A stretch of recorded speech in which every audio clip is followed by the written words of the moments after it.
In major escalation of attack by Kuki militants to Meitei civilians, an elderly man was killed, while 5 others sustained injuries after a rocket launched by Kuki militants landed at Moirang. The attack took place at Moirang, Marembam at around 3:10 p.m.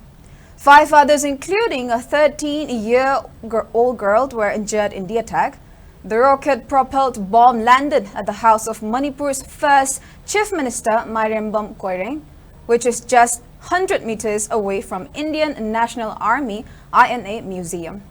The deceased person is identified as R.K. Rabay from Moirang, Piwangbam Laikai. He was hit by a sharp nail from the rocket while he was preparing for an Asti ceremony. He reportedly died on the spot. The other injured persons are 40-year-old Salam Nanal from Senja Road, 13-year-old Galena Mairembam Rajiv, age 58, Konjengbam Jogindro, age 52 from Moirang, Oksongbung, and Ngangom Ibobi, age 65. They were rushed to a nearby hospital for treatment.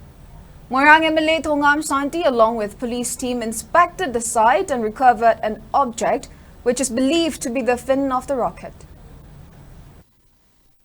Old Kuki have a new Kuki have a Makalani lay. The old Kuki say dominate over new Kukina. Aduna moist the Pokona Tamina, Sigilam Gimina Tamina, Moi Kasuminu Sivakangway, Akoi Jatinu Sivakangway. Sumba unguided missile have tare, Sima Honda Tagadam Nigaina, guide to missile, NATO size. Adu missile ni size yaduga akhoi yam matam sangna haibutare yam peaceful oina akhoi se labani peace pambagi hidamata akhoi sarkar sina chu akhoi peace leina bana chatharakpa process ma manungda peace pam da gangu sin heta horpa haitare aduna mase akhoi yamna laibak thibani akhoi huji kaisu akhoi tumin na ditu oi kaiguma khara torunge haibagi wakan dadi akhoi huji puk lei aduna akhoi khona min na batamani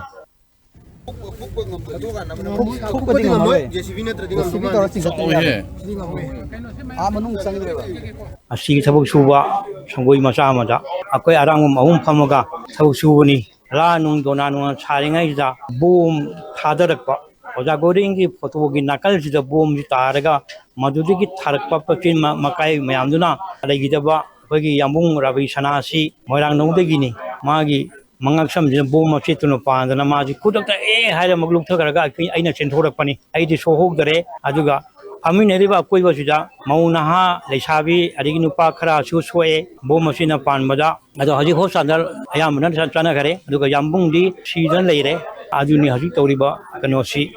Kusi yuki pungmari mkhai ta bom tamda Kuki Militants singna stronglaw with the bong ya kapsal padagi maite musung Kuki ani ki marakta nakam ani ki marakta kya ukhana le serega sida kogi masinung thil gi pung ahung min tararom sapam tamda korean ta khaliba mafam adu dagi oigani haina miyamna thajani ba mafam adu dagi Kuki kolai ba singna koi yamna sanba mi kya son bangamba bom amak kaplak padagi kogi hana ex minister oyamba mairamang koyeng gi yumda taselak padagi ma ki mamong lupi mairam ibe amagi Hangsirasi asti tabana maki asti ki pot sai semba lakpa koi gi arangbom ama bom na pan badagi haibgi